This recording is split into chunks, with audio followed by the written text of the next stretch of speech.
State Board of Education meeting to order. And our first item on the agenda is our regular Pledge of Allegiance to the flag.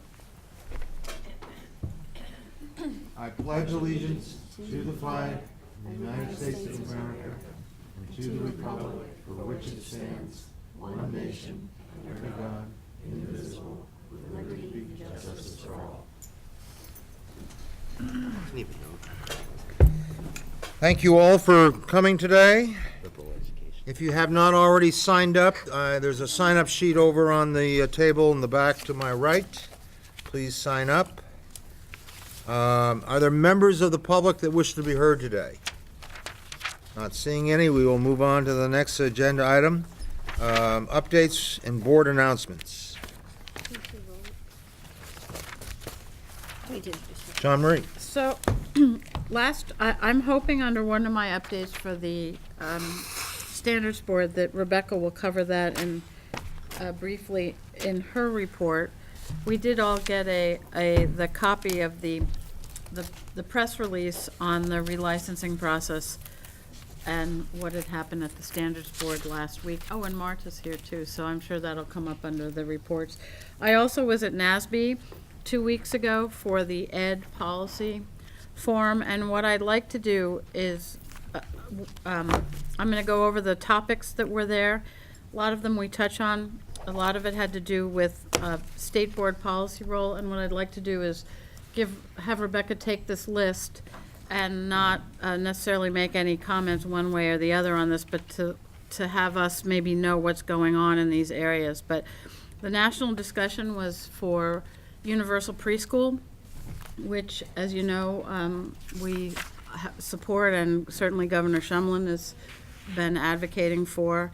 The other thing I mentioned in our work session was both data security and data relevance and the policy issues around data security and how you use the relevant data in exactly what we were talking about earlier in the work session about the relevance of whether it's the same algebra class in one town or school or the other one.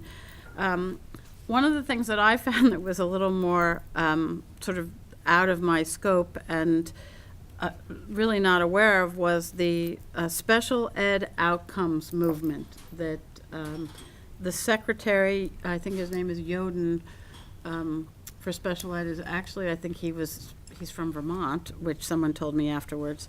And they are pushing for outcomes in special ed similar to some of the other what we call regular student ed outcomes. And then, of course, the special ed funding is always an issue. One of the other big topics was absenteeism, and absenteeism in both minorities and poor students, and there's a report in here on that. Then the reauthorization of ESEA was spoken about at length, that there really isn't going to be any reauthorization. I think there was differing opinions on why, but it was clear from what one might say on different sides of the aisle or different states and constituents that it wasn't going to happen soon. And then Arnie Duncan was very clear in his speech at one of the luncheons about making sure you had accurate information in different states on what the Common Core really is, and to, as I quote him, redouble the efforts in getting the information out on what it really is in terms of it's not a curriculum, and states have their own choice in making those, and in our state, different districts. So those were the main topics. It was very interesting, and so I will give this list to Rebecca, and I would really like, the thing that I knew the least about, which I would actually like to know more about, is this special ed funding and combined with the special ed outcomes. So if we might consider asking at some point about what we're doing in this state in terms of policy for that, that would be just a thought. So that's my committee. Thank you. Thank you. Are there other members that have comments they'd like to make? If not, we will move on. Very briefly, as I alluded to this morning, I testified on behalf of the board before the the House Ed Committee last week on the consolidation bill. I found it very informative, and I think it was helpful to the committee as well. And I hung around the State House and attended another meeting of the House Ed Committee where they heard from other House members on the consolidation bill, and then stayed around for the public hearing that night. And then early the next morning met with the Windham County delegation on educational issues, and most of it was on consolidation. So a busy couple days in Montpelier. Let's move on to committee reports, in that all of us spent time this morning in a joint meeting of the Legislative Committee and the Governance Committee. I've asked Bill to give a brief report for the purposes of the minutes of what topics we covered this morning. And brief I will be. We talked about finance and taxation and the number of things that are being mooted about in Ways and Means at this point in time. Small schools grant, high spending threshold, which looks like it won't be changing. The hold harmless provision, or the 2-year rolling average. Class size, and some discussion about that. We also talked about the miscellaneous education bill and what's going on there. There's a large number of things that are being tacked on to that bill, including binding arbitration, religious tuition, private school students playing on public school teams, things of that sort. Dual enrollment has emerged both in terms of the miscellaneous education bill as well as getting some attention in the Senate. S91, the privatization of public schools, and a strike all amendment, the 2-year moratorium passed the Senate. What will happen in the House, we just don't know at this point in time. And the greatest amount of conversation, of course, was consolidation and where that bill is. That's it, Mr. Chairman. Thank you. Lachlan, do you have a motion you'd like to make on the consolidation bill? I do indeed. I would move that the State Board of Education go on record as strongly supporting H. 883. The board believes it is time to modernize Vermont's educational governance system so that all Vermont students are provided equitable opportunity to prosper and thrive in all Vermont schools. The board further commits to work with the Vermont legislature and the Agency of Education to fairly implement the new government structure. Second. Seconded by Mark. Is there any discussion? What's the bill number? Is there a number? H. 883. It is on there? Oh, Yeah, 883. No, I don't have it from me. No discussion? All those in favor of Lachlan's motion, say aye. Aye. Those opposed, say no. No. The motion has passed. 1, 2, 3, 4, 5, 6, 7 to 1? Is that okay? Any other comments or questions on the legislative committee report this morning? Yeah, check my numbers. I'm not sure about that. 1, 2, 3. Okay. She doesn't vote. Yeah, I know, and I don't vote. 4, 5, 6, 7, 6 to 1. So you Correct. might go on record as you would support it if you were a voting chair. Oh, yes. Just to be very clear, I actually drafted the motion, so I'm very much in favor of this, and I'm personally encouraged that the legislature has taken this issue up. I think it's of prime importance to improve equitable educational opportunity for all Vermont students, and I really wish that the legislature, even though it's getting near the end, that they will get this bill through its many steps to passage before they adjourn in May. So I appreciate all your support, but I know you all agree that this is a very important bill to make sure that we have educational opportunity throughout Vermont. So thank you. On to the Secretary's report. Okay, well, just to begin by addressing the question that you brought up around the Common Core and the standardized testing, that was something that was a key element of the discussion at the CCSO meeting this year as well. And one of the things that was striking to me coming from Vermont was how different the dialogue is in Vermont compared to what I'm seeing in most other states. And I think a lot of the difference is explained by the fact that we aren't evaluating teachers based on the test scores. And in many states, the test scores are now tied to the standards. And we are working very hard at the agency to make clear that we see the standards, the Common Core standards, as a set of aspirational goals, that we want to have high quality standards for all students, and we really expect our teachers to challenge all students, not just some students, to reach those high goals. But they are aspirational, and we realize that what the best teaching is in any given moment is something the individual teacher needs to decide. And the example we're giving at the agency is that when some kids come to kindergarten, they already read chapter books. When other kids come to kindergarten, they don't know what a book is. And what's good teaching for those two children is very, very different. The first child needs to be pushed in different ways to analyze text. The other child, the second child who's never seen a book, needs to understand that you read books because they're pleasurable and you can learn things from them before they can even begin to understand what reading is. So we really think there is no replacement for the professional judgment of our teachers, and we see the role of individual districts in choosing the most appropriate curricula and making sure their teachers are professionally trained to administer that and to teach in the moment to the needs of each individual child. There is no replacement for that. And we will continue to support the aspirational goals of the Common Core, but also to not use the test for high-stakes purposes, because we feel that would distort and distract us from that common shared goal. With respect to some of the other goals that we have for our students, as you know, we've been very active in looking at college and career readiness, and we really feel that all our students need to be developing the skills they need to thrive, whether it's in the workforce or in their communities or in college. And recently, John Fisher was invited to serve on the CCSSO Career Readiness Task Force, and we feel that recognizes both the strong voice he's played nationally in this career readiness field and career and technical education, and it also gives him a unique opportunity to, as a member of that team, review best practices from across the country and around the world related to career readiness, including innovative high school designs that emphasize career readiness, innovations in career and technical education that we think are critical, and approaches to high school curricula that emphasize career pathways while aligning to rigorous academic standards. So we're really excited to have him be able to represent Vermont, but also work for the country in that role, and look forward to bringing some of that back.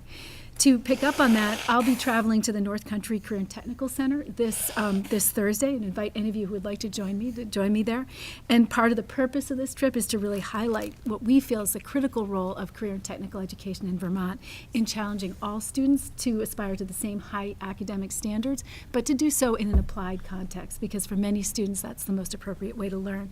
And we really feel that the career and technical centers are doing good work around the state in making sure that all of our children, when they leave, have some opportunities to experiment with different fields that might be of interest to them, but also develop the kinds of standards they need to thrive, whether they choose to go on to college from the career and technical centers or choose to enter some kind of career directly or pursue some training or certification in a field. So if you're interested, and Senator Don Collins will also be coming with me, and I'd welcome anyone else who wants to come, or happy to call attention to that work. In terms of educator quality, I mentioned this earlier, but I'll reiterate it again. We're very excited to continue some of the work, and actually I'm glad you're here, Marta, to get the shout out. We feel that one of the lessons of No Child Left Behind, as I said earlier, is that you can't test your way into better teaching, and that we need to do much more focused, consistent work as a state, building on the work of the Teacher Effectiveness Task Force to make sure that every teacher in the state has access to high quality, consistent feedback that they can use to get better. We need to make our purpose improving instruction. And to that end, I just want to call out some work that Marta has been doing to try to find ways to provide and put together some proposals for professional development for principals so that they can actually implement some of the standards-based evaluation models and supervision models that her team, the task force, has developed. So thank you, Marta, and glad to call that work out. In terms of John isn't here. He must still be tied up in House Ed. But I just did want to call out that we're finalists for a grant as part of the Great Schools Partnership, and we hope to get some news soon around whether or not we'll have funding, but we're getting very positive signs to support some of the work around developing performance assessments and a series of performance assessments locally that will help us evaluate the proficiency of our students as they graduate, so we can move towards a proficiency-based model for graduation. And that should also inform some of our flexible pathways work as well. So we're excited about that. Marie, Sean Marie. If you could just, I'm not sure who could comment on the, VSBA, I forgot, sorry, yes. As you may have heard, there was Marta, if you want to fill in, because you were present for the whole meeting as well, there has been discussion in the legislature, particularly in Senate Education, around streamlining processes for recertification. This decision only affects the relicensure of practicing teachers in the state of Vermont, teachers who are teaching in Vermont schools. And Marta, correct me if I'm incorrect, but I think the VSPB, Vermont State Board for Professional Educators, has agreed to look at their certification requirements. Yes, And they're the going to next step will be. look at the relicensure process, only because that was what the topic of discussion was, for the relicensure process. And they will be at their next meeting looking at and deliberating about what the process will look like, because it does have to go through rule changes, which may take 8 months to a year to change the rule-making process in order to accommodate the motion that was passed. There is a memo that went out this morning to superintendents and principals and our education partners related to the relicensure process and what the board had decided on at the last meeting. So, and that's public. and Angela sent it to all the board members this morning, so Yes, you'll they see it should. on your. Yes, it should have gone out. So it doesn't, to be clear, it doesn't affect initial licensure, and it doesn't affect relicensure for teachers who aren't actively teaching in Vermont schools. And the board will now have to go through a deliberative process, because it's an independent board, around how that will take place. And there are also some logistical issues at the agency in terms of how we align.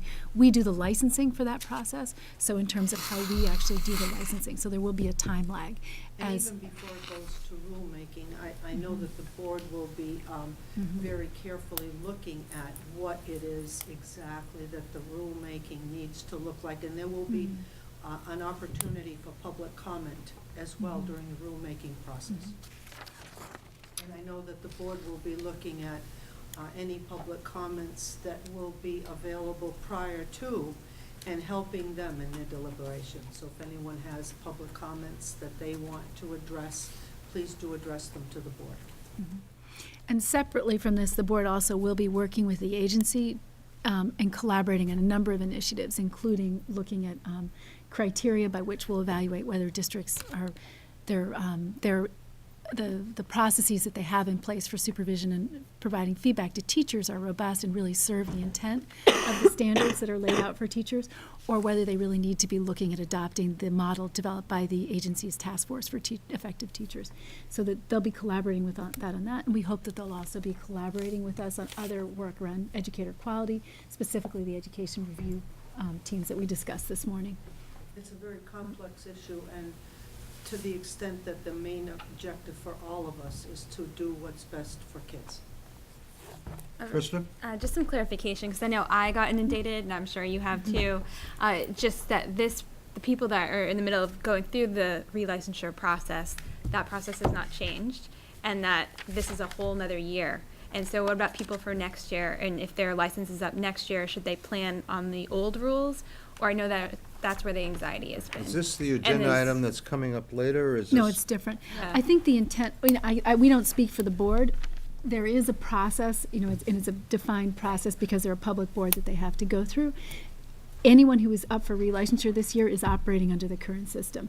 That's where we are, because that's the process that we're authorized to follow at this point. I'm sure the board understands that, given the impact on people in the field and the ambiguity this creates, I know that they're committed to working as quickly as they can to provide clarity around when the timeline and the transition will take place. And my guess is you'll hear something probably in the next meeting. To operate under current rules until they are Yes. changed, Yep. and until we have an implementation date. Mhm. But right now, yes, the current rules are in place, and folks who have to renew this year are under the current rules, and probably next year as well, because the process is very long. Thank you. I have a question about this one. I was looking at the statute, and it looked like the state board makes the rules. But this group has the authority to do things, and it would strike me to be consistent, the rules would be made by are proposed by the licensing board, right? The licensure process, how teachers demonstrate they've met requirements for recertification, that's defined by the standards board. It's a separate independent body that has authority. Well, I understand that it is a separate independent body, but I thought I saw something in the statute that there was appeals to the rules would go through the state board. And I just found that kind of clumsy and worthy of legal research. And Would you like us to have our attorney take a look at that? We could do that. yes, Is okay. Bill's memory correct on that? The standards, as the state board can waive its own rules, I do believe that the standards board has that capability as well. I think Bill's But- question but was it- different. Because the standards board, as you remember in the past, was advisory to the state board. Right. But under the rules of licensure and program approval and professional standards, they are now an independent board who makes those decisions as well. That's as it should be. I was just remembering some fragment that was perhaps left in the law from the other earlier administration. It's just something to be checked out, not a point we Absolutely. need to be talking about. And I do believe in the last time we went to rulemaking and rule changes, that was part of the technical corrections bill. Okay. We can But we will double check check it it. out. We can absolutely Good double point. check it. And that's- Yes, thank you. Any other questions or comments? Just very quickly, Rebecca, you mentioned career centers and tech centers. We haven't spent a lot of time on it, and maybe this is more a personal point of view than it is a board issue. But I don't mean to be critical, but I would ask the question, is there a real connection between the career and technical centers with businesses in the area? So that, I mean, I have some evidence one way or another, and I would just ask you to be sensitive to that, and not only for the benefit of the students, but for the local businesses as well.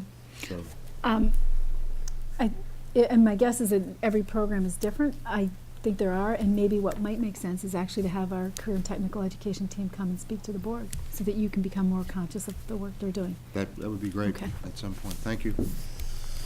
Any other questions, comments? Okay, move on to agenda number H, no, legislative update. Look who just walked in the room. Just in time, Jill. Would you like us to do another? No, you're fine? Okay. So you probably have some real update information, huh? Take a stab at it.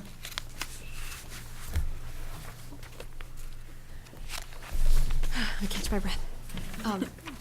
Jill Remick from the Agency of Education. I know that we went through in detail the governance bill this morning. We also talked some about the miscellaneous ed bill, and that is still in the process of making its way through the House chamber. They ran out of time this morning, so they're going to be picking that back up in about 2:15. I'm trying to think if there are any other things that happened since I was last here. Career and technical ed. Yes, one of the amendments that was added to the miscellaneous ed bill was striking the salary assistance for certain positions at the career and technical centers. That has not yet gone through the conversation on the House floor, so I'm not sure where that stands, but it has pretty significant implications at the career and tech centers. Are there other bills or issues that this board ought to be, legislative issues that the board ought to be paying attention to? I mean, we spent, as you know, a fair amount of time this morning talking about a number of them, concentrating on consolidation, but, and spent some time on S91. Are there other bills or other things that we ought to be aware of, or maybe even paying more attention to? Sure, and I think we mentioned in passing this morning the dual enrollment issue. That's being addressed both in the House, and Senate Education is actually talking about that right now. That basically addresses that those students who are privately funded in Vermont schools, in Vermont independent schools, if they are entitled to the dual enrollment program that was passed last year under Act 77. So by the end of the day today, we'll probably know more about where those two bodies stand. Okay. But that, that gets to a lot of the issues the board has talked about. Questions or comments for Jill? I want to make a clarification. The bill that you made the motion about, the 8, whatever the number is? H883. What is the title of that? This is the H883, the governance bill. Is An it in act fact- relating to expanded pre-kindergarten to grade 12 school districts. So I guess what my point here is that it doesn't have the word consolidation or governance in it, so I just want to make that clear that we keep, it keeps coming up that it's governance and consolidation, but in fact, it has its own title that is about educational opportunities, pre-K through 12. And if we keep talking about governance and consolidation, people are going to lose sight of the pre-K through 12 opportunities side of what is being presented. Just a side note, In other words, taking a negative and making it a positive. something like that. Or- You wish to change your vote now? No, I think we should call it what it is. Okay. Thank you, that's very true. And the pre-kindergarten piece was very intentionally put in Right. there as well. And that's why, because I have been trained to say pre-K through 12 and no longer K through 12. Any other comments or questions for Jill under the legislative update? So will you Okay. catch your breath before you run back across the street? I'd like to stay here. I bet. Speaking of timing, we're on agenda H now, and John Fisher's just walked back into the room as well. And this is a review of independent school approval process. This is in response to the December meeting where we, Talked about independent New school school- approval. right. Do you want us to want me to hand these out? Just one of these. There you go. Able to join us. We wanted just an opportunity to discuss the application and review process for independent schools applying to the Agency of Education. We have made some relatively minor changes, and because it has been a topic in the past here, I wanted to provide the State Board an update on those changes and a detailed discussion of what that process is.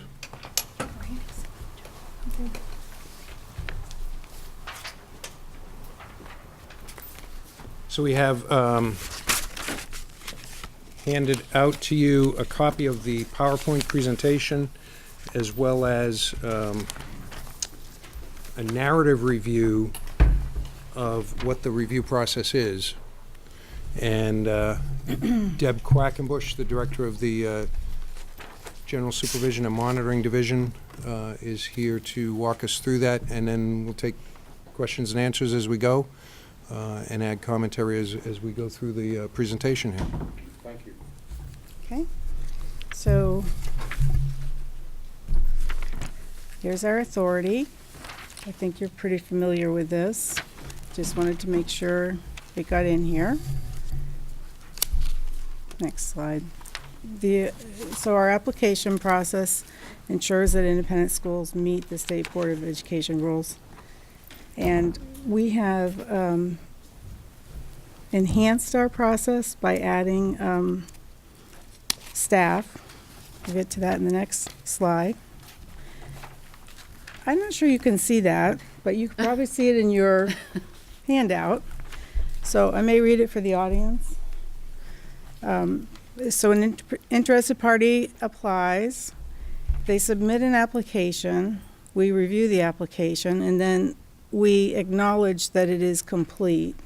At the point that it's complete and we have all the information that we need to move forward, then we will establish a timeline and schedule visitations and reviews of the information that we've received. If it isn't complete, then we request more information to get it to complete.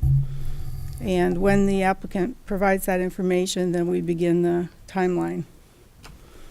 The types of things that might be in an application, why don't we just roughly go through that? Do we have that done? It's in board rules, everything that must be in an application.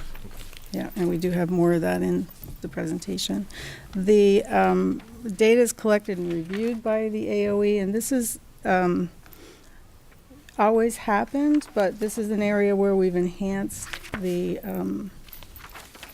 expertise of staff who are reviewing that information and asking pertinent questions to go back and forth with the independent school.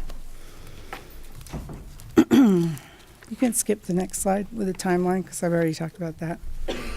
So our Who enhanced. are the new positions, not personalities, but that are on this, in this process that were not there before?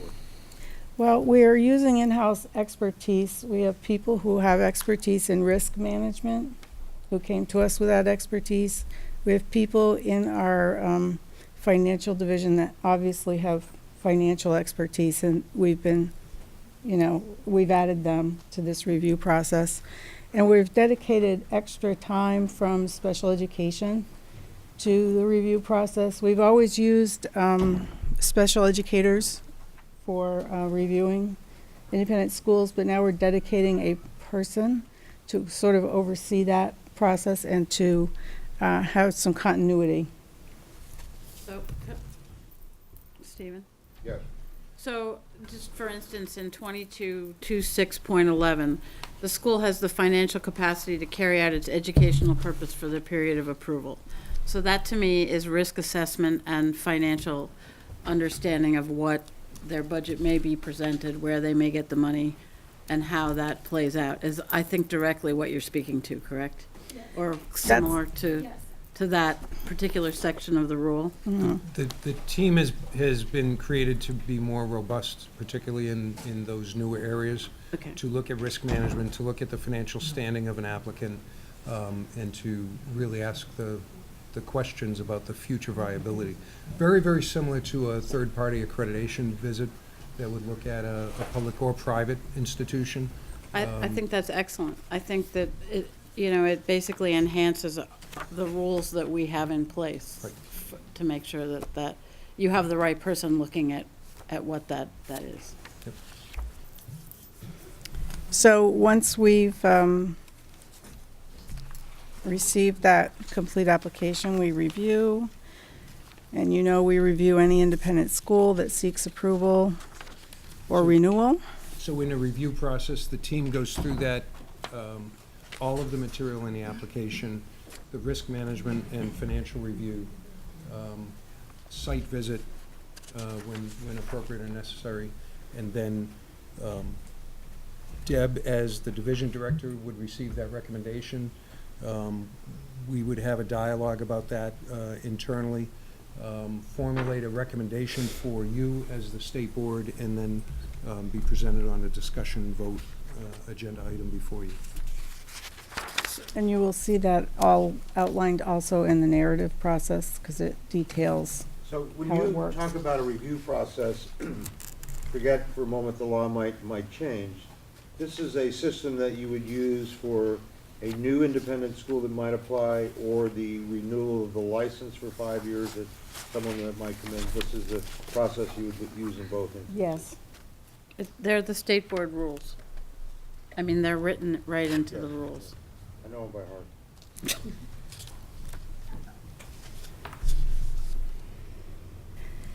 So there are other reasons why we might review an independent school, and that has to do with a substantive change. And that's the next slide, yeah. So there are a lot of things that can happen that may make an independent school at risk. And we would want to take a look at those situations as they arise. So they are required to report to us significant changes. So that could trigger a review at that point if any of these things came up, or a combination of these things. And these aren't the only things, but these are examples.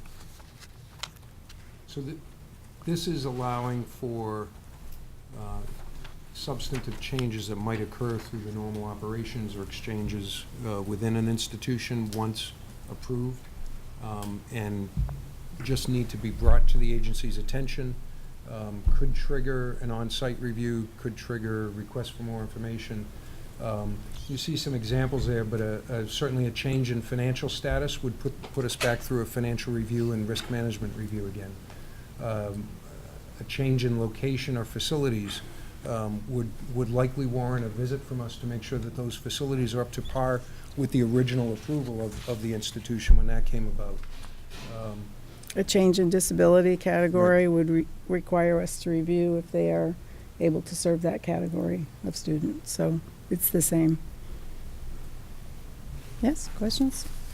I have a question on, I think it, I'm not sure if it falls under this or the part that you just talked about with special ed. So, what I think I heard you say was that in terms of the capacity of people at the AOE that are now helping with this process, you would involve more a review of the special ed approval process that's in the rules in terms of what the student body looks like and what their policies look like in terms of who they admit and who the LEA is and all of that, right?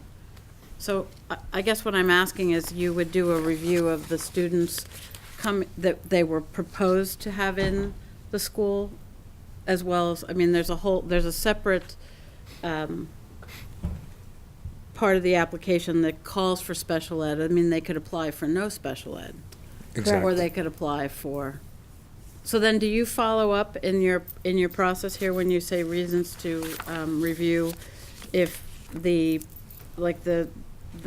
area has increased in special ed, or if they've decreased in special ed services?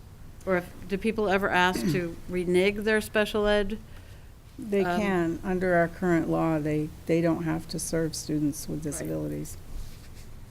So if they ask for an additional category of disability, we would definitely review and probably site visit to ensure that their program would meet the needs of that disability Okay, category. thank you. Is that under current law or current rule? Pardon me, which? These special education categories that could be served. In other words, what I'm getting at is can we deal with this in the rulemaking process if that becomes important down the road? I'm not sure. Currently, why don't you speak about what's current, and then we could talk about. Currently, future. they're not required to have, they're not required to serve students with disabilities. Right. So that also could change depending on what happens And there's, in the legislature. and we'll touch on that at the very end. We are not proposing rule changes at this point. We're reviewing the process and some improvements in that process. And the special ed situation, I think, has come up before this board before, and that may be something that you want to discuss. But to change that, it would be a rulemaking process. Yeah, that's down the road if we go there. If this board so wishes, it's, If we right. wanted to do that. It's under the authority of this board for that to change if you so wish to do so. Okay. Okay. And there may be a review based on a complaint or a concern. That's possible as well, depending on the nature. We did talk a little bit in the next few slides about the various things that, let me switch for me, that we would look at in the risk Is that the next slide? Yep. Yep. Okay. I must have missed a page. About what we would look at in risk management. Some of the things we would look at are in that slide. Reduction, we've talked about it a little bit. John talked about it a little bit. And it's also the institution's capability to protect students, protect their staff, and serve within the scope of their mission as proposed in the application. So are they prepared to protect their property, protect their students? What is their risk open to for injuries of students or guests or potential lawsuits in the future? Because that in turn has an impact on their financial capacity as well. So we do want to take a robust look at the capacity of the institution, not only to deliver the educational mission, but also to long-term sustainability of that institution. For students and parents to make a decision to go to that school, we are the public stewards of that decision, and take it very seriously that we're looking at the sustainability and quality of that institution's application long-term, not just short-term. What would be a potential conflict of interest? Trying to think when we could talk about publicly. Yeah. No. It's a great question. That there may be a situation where ownership of an independent school might present a perception that we would at least want to look at and mitigate that, negate that, or say we have a problem. I know in some reviews I did years ago in a different setting, we would look at membership on the board. And if there were potential conflicts of interest with the mission of the school and some of those board members' participation on the board. Or who owned the building, and who was on the board, or who ran It's all the about relationships. And if there's a potential for perception and we are giving it a public approval as an independent school, we want to be concerned that there is no perception of unfavorable conditions or relationships. Questions?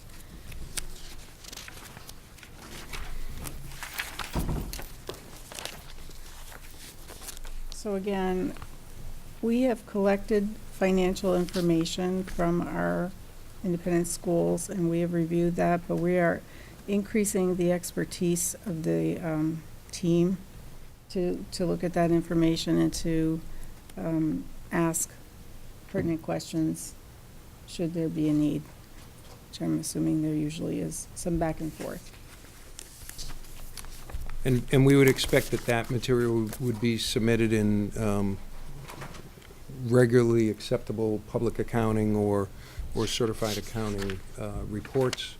We would be looking at that in a standardized manner across any independent school. And that is probably likely to be a point of dialogue and exchange as well, that we might be looking at something, and when you look at risk management, you go back and look at the financial process again.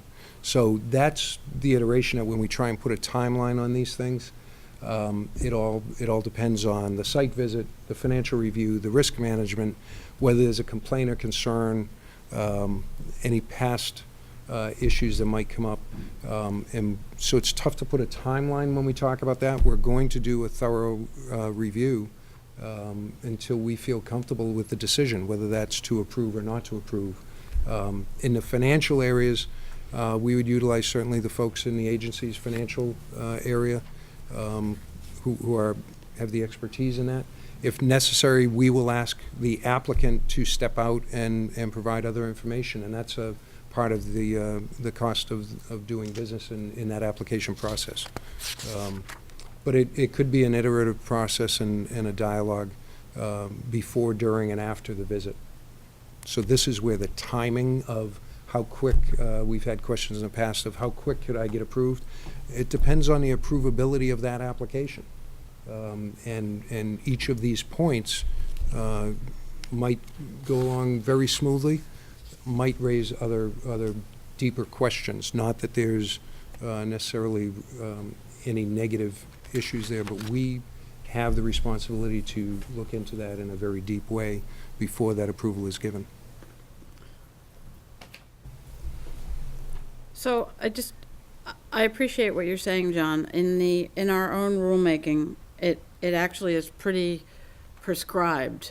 It's not just a piece of paper. It's a certified accounting firm. It's a notarized letter summarized. I mean, what's in our rules, what the state board has approved in rulemaking, is very specific to a certain level of accounting and certification.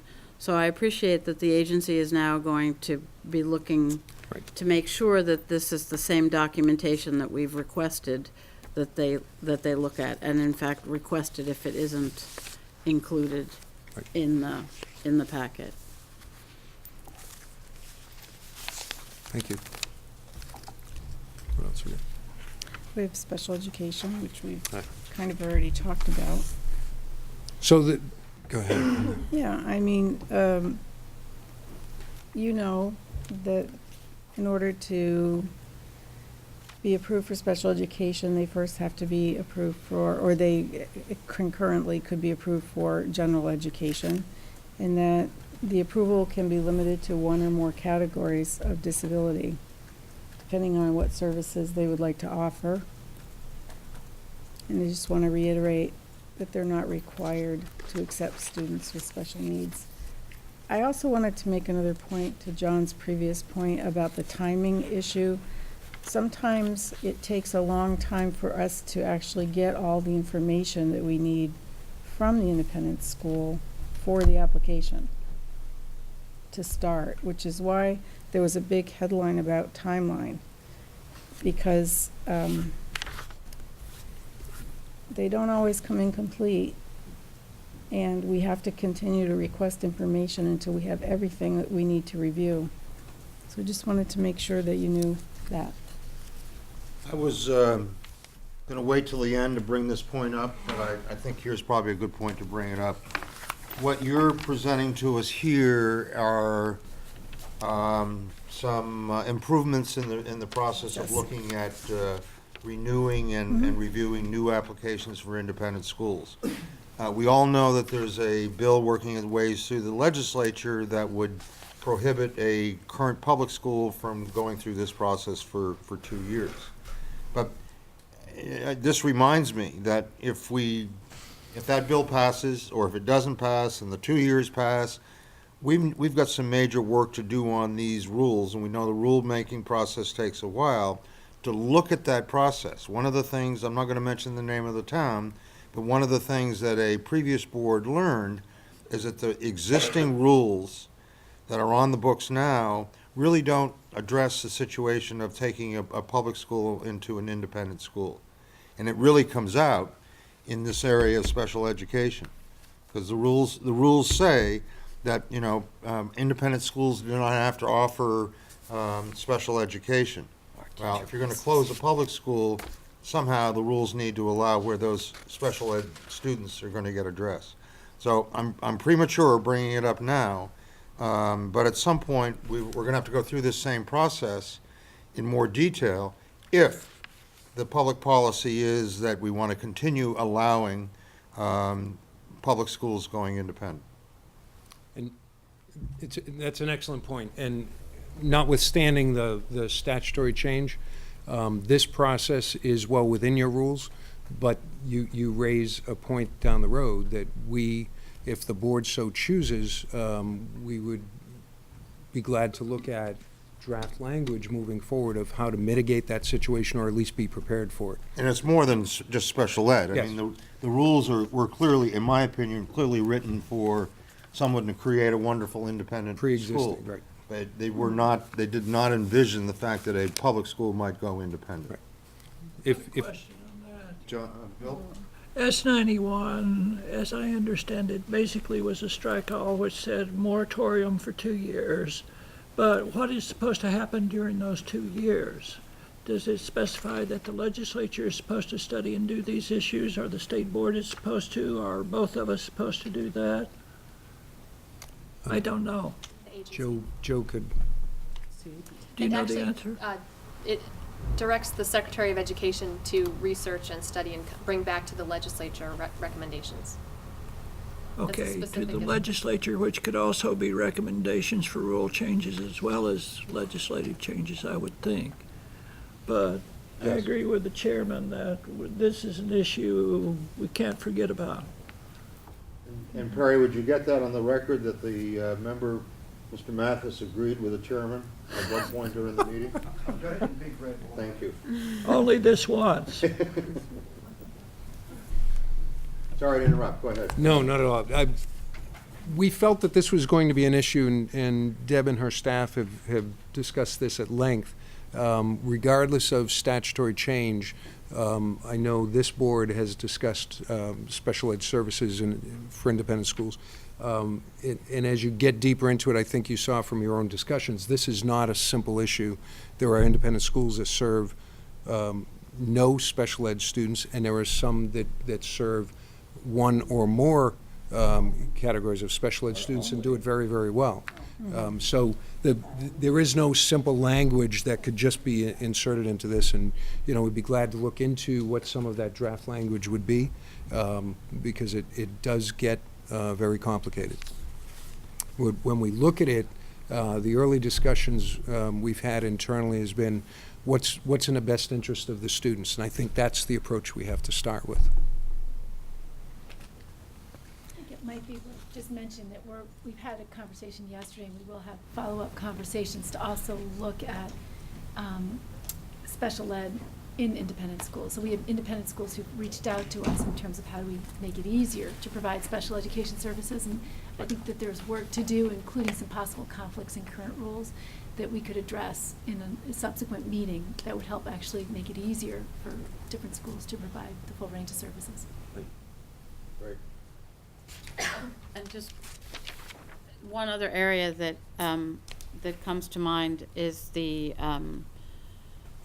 regarding the professional staff, and I'm not necessarily talking about licensure. I'm talking about just reviewing the criteria that are written into the rules about professional staff qualifications, professional staff development, and professional environment. I think that that would be timely to look at as well, considering all, you know, some of the other changes going on. Right. Good point. Good point.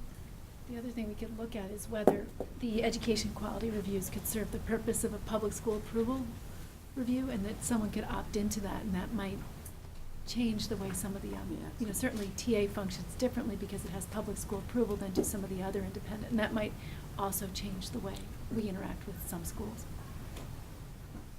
So the last slide. Just wanted to talk a minute about the recognized accrediting agencies.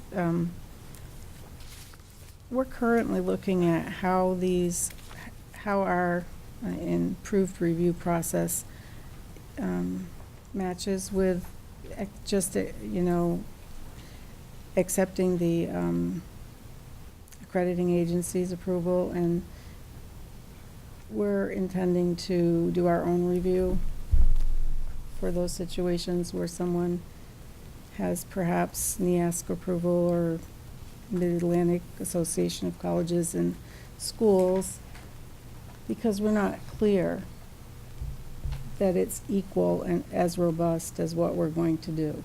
So while we appreciate people taking the time and effort to get those approvals, we think we need to also review those schools. So we're not sure that it would be best to, it is a may be granted, so it's not a requirement.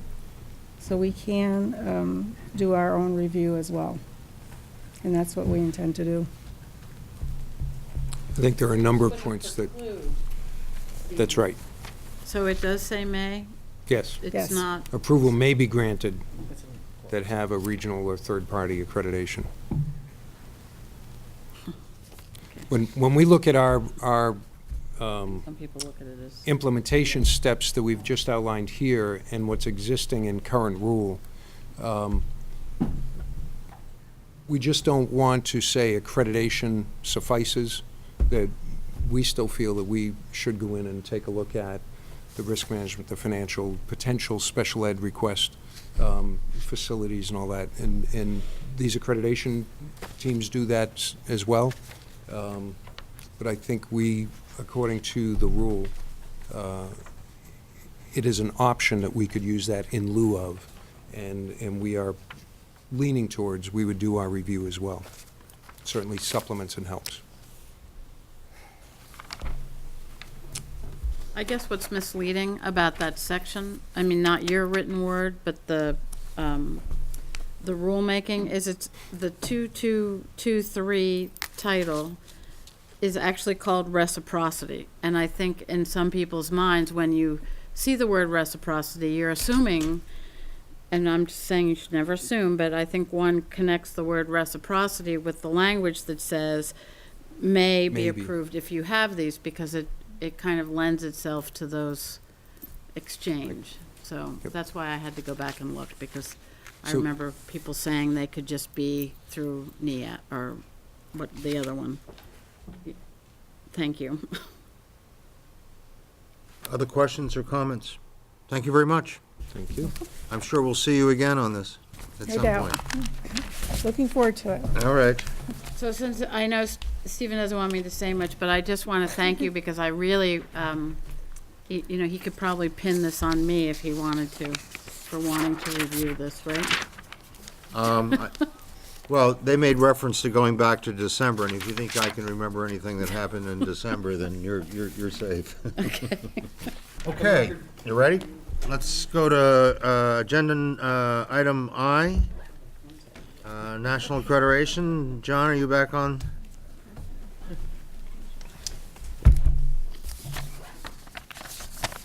I'm getting recalibrated from the State House. Let me just grab one. Well, is it easier being here or be easier being up there? Both are enjoyable. How's that for Oh, diplomacy? boy, what a politician you are. Well, John, we covered a lot of this morning. Good, good. Some of this is repetitive, I think, from, I'll get started while you get reoriented. Some of this is repetitive from what we discussed this morning, but last week, John and I attended the CCSSO conference, which is the Chief Council of State School Officers, and it's the national group that represents secretaries and commissioners of education across the country. So it brings together, I don't think all 50 were there, but most of them, and ostensibly around a shared agenda. And in this case, the agenda, item that really is driving the agenda of CCSSO is accountability, and how states across the country are really grappling with this issue of teacher quality. And as I mentioned this morning, we really did find that Vermont is a bit of an outlier in that, in part because of decisions we've made, but also in terms of the general direction. But moving forward, it does seem that there is virtue in constructive engagement with this group, and it's clear that within the group there is growing interest in looking at some changes. And I'll let you summarize Accountability 3.0. But in terms of common interest, it's clear that there's some fatigue nationally with the annual testing. And there's some interest in looking at some flexibility about how frequently we test students, as well as whether, not just with every year, but with every subject every year. And that is going to be an agenda item moving forward for this group. There's also some debate internally about how we use testing in evaluation of teachers, and there is growing concern in some groups that we should somehow be able to de-link the use of testing from high-stakes consequences. In particular, you're seeing that in states that have tied testing very closely to the Common Core, you're seeing a lot of resistance to the Common Core. And when you push hard on that, it's often not about the Common Core, but about the fact that we have a new curriculum, new set of standards to which people are supposed to aspire, tests which are still unseen, and teachers facing the prospect of being evaluated on all of those, and really feeling that that's just not fair. And that's something that we're not experiencing in Vermont, in part because of decisions that have been made at this level, but also by our governor and by the Agency of Education. So the challenge for us is moving forward, how do we engage constructively on the national stage in a way that really advances the interests of Vermont and our children? Because first and foremost, our goal is to improve their learning, and to that end, support teachers as they get better so that they can do that. And I think that brings us to here. Do you want to talk quickly about Accountability 3.0? Just some general points about that, from current state of No Child Left Behind to the future state of what the Council for Chief State School Officers talks about Accountability 3.0. And they have some general guidelines, but generally looking at better and broader assessments as opposed to relying on a single standardized test event. When you talk about better and broader assessments, you're also, at times, we're talking with these other states about moving away from annual testing. and using the standardized tests, and some of this sounds familiar, I'm sure, because that was our initial application for the ESEA flexibility waiver. That was, to this day, is not even published on a U.S. Department of Ed website. We submitted to test every other year, and it was roundly rejected at first. Ironically now, probably a little over 2 years later, there were other states suggesting some of the same things that we did back then. Some states are talking about 3 test events in a K-12 experience. Some are talking about alternating years. One state is talking about annual tests, but not every content area annually. So it would be an English language arts test, perhaps in grade 3 statewide, a math test in grade 4, a science test in grade 5. So we're not talking about, at least in some of these early models, an extensive amount of testing in every grade for every student. The other things they're looking at are multiple measures, which would move beyond standardized test scores and would look at other things, as probably some that you covered this morning, in terms of the culture and climate of the school and other dispositions of learning and dimensions of learning that could be measured at the school level. I know some of the things that the Secretary's talked about with us is the use of surveys for parents, teachers, students, leadership, to get a benchmark on where that school and that environment is at, more so than just a snapshot of a standardized test. Also looking at professional development and capacity building at the local and system level and school level. When we talk about not using test results for high-stakes consequences, it moves you right into a continuous improvement model and targeting the use of those assets, your financial assets, to help your capacity building with your human capacity building at the school. So really targeting funds and priorities towards professional development, as opposed to using all these financial resources for high-stakes tests to blame and shame or identify schools. It doesn't get us anywhere in a continuous improvement cycle. I think it's also some of the ways that we currently use tests actually may misdirect our attention away from schools that need help. And, if you look at how we identify schools in need of improvement, or if we're trying to close the achievement gap and you're singling out the 10 schools that happen to be the lowest scoring schools, we know that small schools, for example, are more likely to end up in the highest and the lowest quartile just because of measurement error. You may identify small schools because they're small, and then you're targeting your attention away from schools that might actually have a bigger problem with achievement, and also be larger schools where you're affecting more students. So that's just one example. And even just reporting scores the way we do, we tend to focus on whether or not you've got that percent proficient, but that may hide more important information about which schools are actually making progress and which schools are just sort of stagnant, even if they're high above or below that proficiency threshold. So there's a lot of challenges with that as we move forward. Here's a basic question. I've heard. I hate it when these come. No, it really is basic. No, don't. No, the basic questions usually are the toughest. Well, no, this is not tough. I've heard a couple of comments today that maybe other states are finally coming around to this whole testing issue that we addressed 2 years ago. And so I'm wondering is there really some encouragement there? And then I guess the second part of it is, I guess this issue gets addressed from a public policy point of view when No Child Left Behind legislation needs renewal in a year or two? They anticipated probably. Huh? It's way past due. It's way past due. It's unclear, and it doesn't look like they're going to act on it in the next 2 to 3 years. What we're really trying to... So that's my question. Is there anything encouraging that, Yes. maybe Vermont was correct in leading the charge on this? Yes. I think Vermont and 2 or 3 other states, and in fact, some other states were out early on this,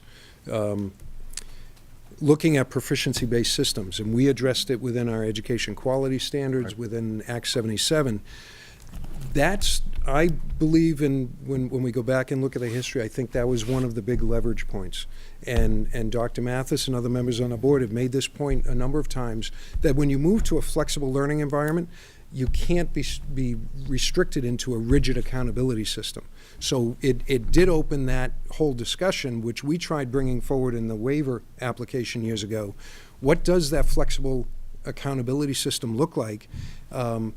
And we're talking about the same things now that we were a few years ago, I think more informed of what we've been doing. So I think some of the additional activities that occurred since then are not in necessary order here, but in large part due to Secretary Sanders' office and influence in the Senate version of the ESEA bill that was passed a year or so ago, we were able to engage in a number of conversations with some other states as well. The language allowed for a demonstration project or a pilot of up to 3 states to begin implementing flexible accountability systems that would help and coincide with proficiency-based systems. Next, we had Act 77 passed here in Vermont. Next, this board endorsed unanimously the education quality standards, which calls for proficiency-based systems starting rather immediately and moving forward. Things like personal learning plans for all students grades 7 and beyond.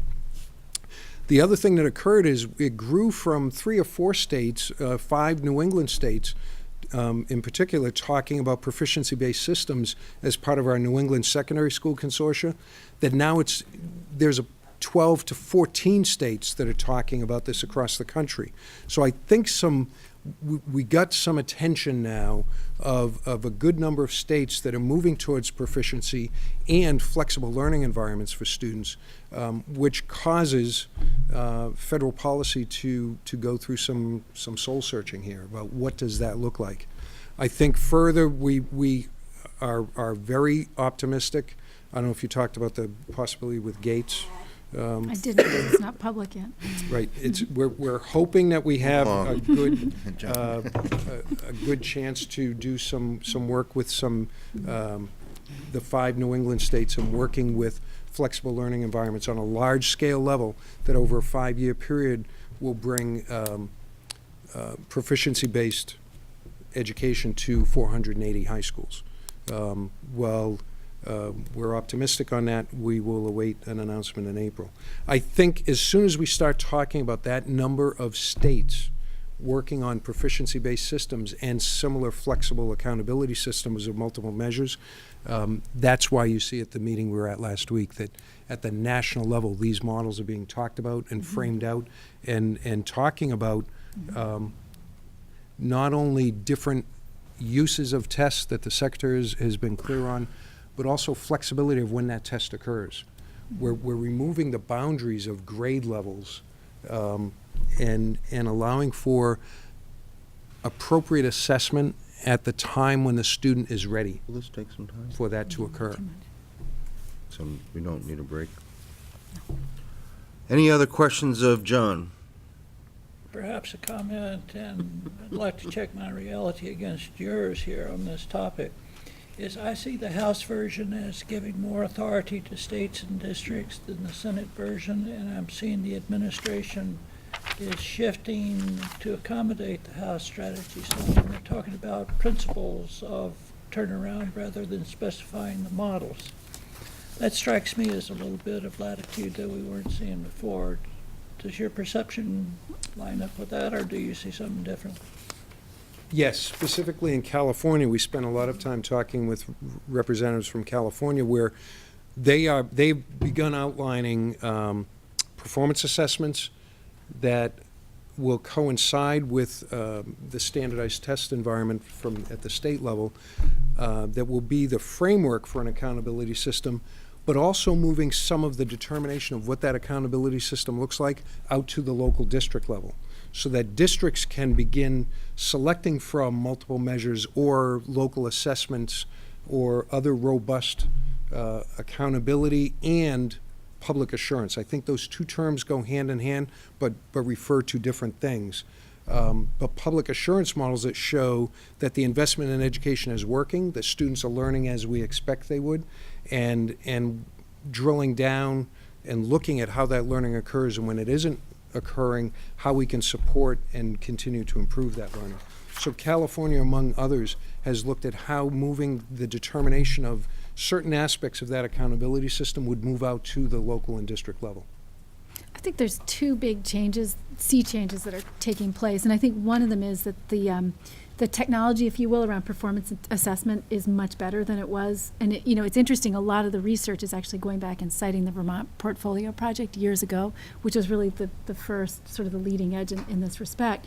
And we gave it up at the time because even though everybody said it drove powerful instruction, there were concerns around, statewide, could you use it to draw inferences about school quality compared to other schools? But the technology in terms of how we understand those tools and how we can score those tools has evolved. But also there are a lot of questions around standardized tests and what they can tell us that weren't on the table back when this all started. So we're seeing a change there. And I think the other change that's taking place is people are shifting from talking about evaluation just in terms of how good you are and whether you are, you need to be identified as a failing school or a failing teacher for improvement purposes, to really focusing on the power of the tool to improve practice. And I think that's the power of performance-based assessments. There's a much more robust body of literature under them showing that they actually yield improvements in learning. And you really can't say the same for some of the standardized tests, the bubble tests that And we heard some good reports of validity and reliability on them as well, and in some of the systems being monitored out there. And I think the measurement community is moving towards saying that every tool is fallible, so what you need to use is a lot of tools and some professional judgment. And I think that is creating room for flexibility. One of the things that we'd like to do and will continue to do is ask Smarter Balance and Secretary Duncan for a white paper on what are the appropriate and inappropriate uses of the tests that they're pushing for accountability purposes. Because we feel that to make evidence-based decisions, we need evidence, and we need the evidence on what purposes those tools really can serve in a high-stakes environment. So just at the New England level moving forward, we certainly heard at the national level, and the Secretary and we will stay in touch with some of those states. But certainly within the New England level, there's a lot of work going on among these 5 states that have formed this consortium. So I think we will be moving rather rapidly on many of these issues. And the goal is, for the time being, we have sort of a nice environment for research and development now. We're currently still within NCLB. We've acknowledged that that really doesn't mean much these days because of the use of test scores in that regard. And we currently have 2 to 3 years at a minimum, is our estimate, before Congress wants to move on any of this. So we will take advantage of that time. We'd like to share that with you as we go along, and certainly involve you in the development of that framework as we go forward. Thank you. Thank you. Thanks, John. We will move on to item J, teacher leader guidelines. Don't go away, John. Yeah, you're on the agenda here too. I'm going to take a different seat. I'm working my way. You're earning your keep here. I think we ran that credit line down. Oh.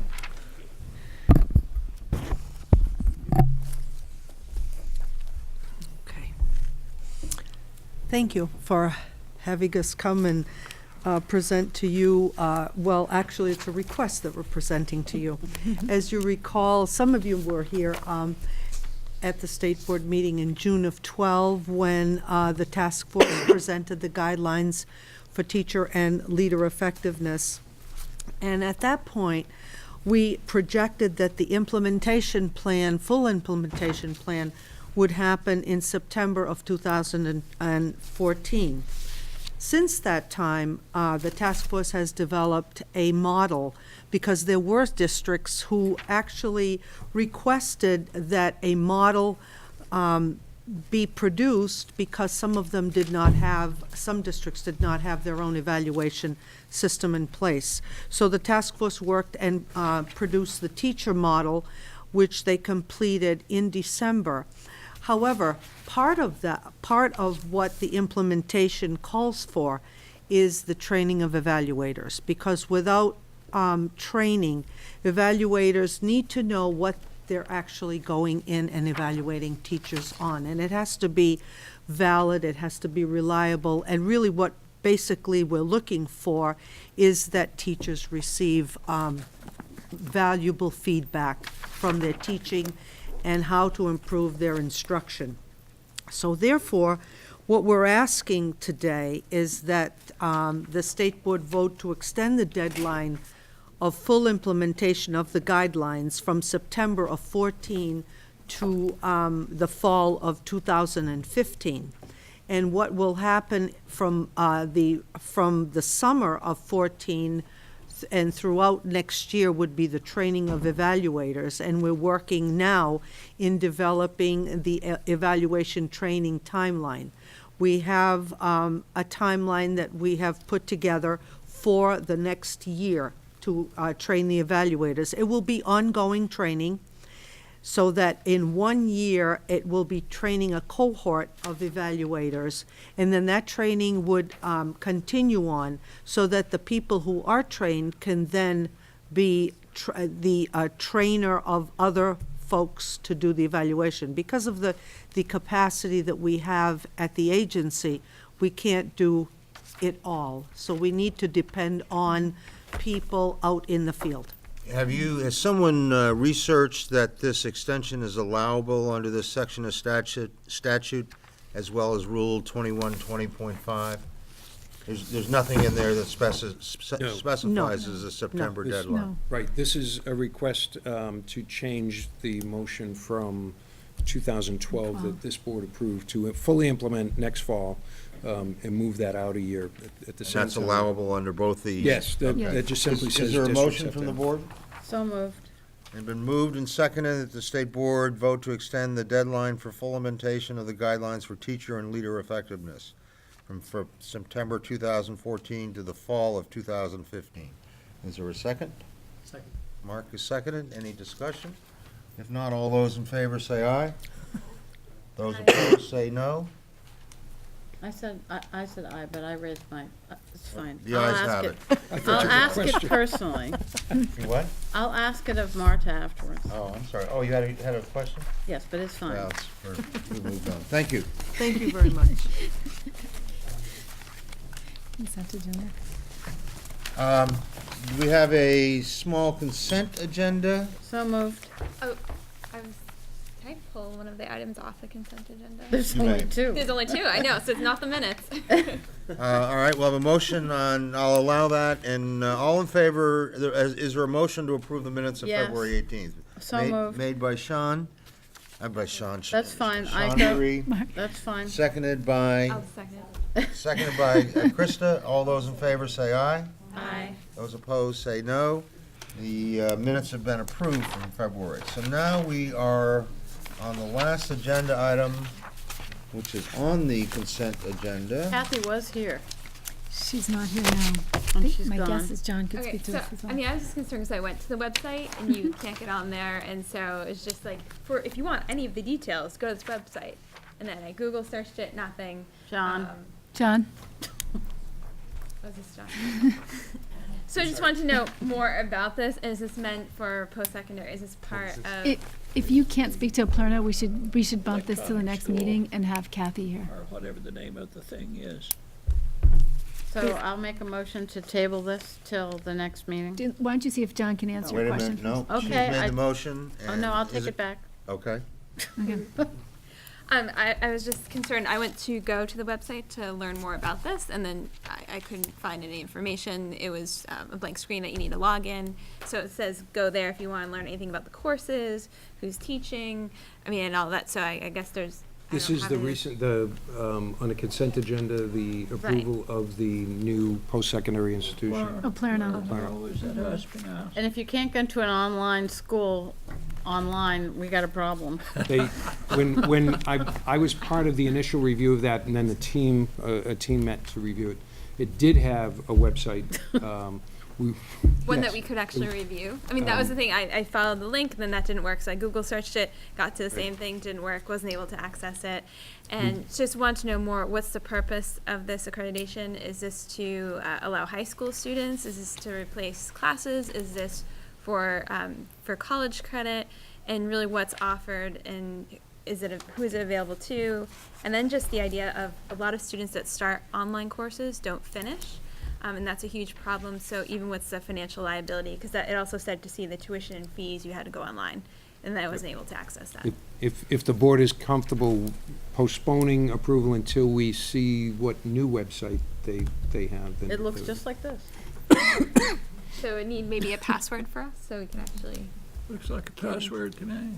We can That's get a all guess. there We is. can ask for That's all. that. Yeah, that's. Yeah, all there was a more robust approach to that when we were doing the review. I got a feeling that that's the wrong, that might be the link to their online learning system, but there is a public website that we can get you that, and just take this up next month if you'd like. So I do have an additional question if you're gonna do it for next month. If, in the work that I do down in Bennington, a number of my teen moms want to do online high school. And when you go to the Vermont website, it tells you that there's two approved high school online coursework. And one of them is $130 a month, and it's actually out of Florida, and the other one I can't remember. But I'm just wondering, in line with what Krista's saying, is how will this fit into getting a diploma? Is Vermont going to recommend it? Is this agency going to recommend it? Is the board going to sanction this or is it just a high school diploma from wherever this happens to be in cyberspace? This is a post-secondary institution, not for secondary student use. Secondary students or any student, I guess, could sign up and take those courses. We don't have, and we did not discuss with them, a dual enrollment agreement. They sought approval initially just for course, not degree status. Pretty innovative group. It was a good conversation we had with them, but I think it would be important for you to see their website. Do I hear a motion on how you'd like to deal with this today? Me? Oh, I'd like to, Wanna can we repeat yours? table this? It's been moved to table this agenda item until the April meeting. Krista, you second. Motion to table is not debatable. All those in favor say aye.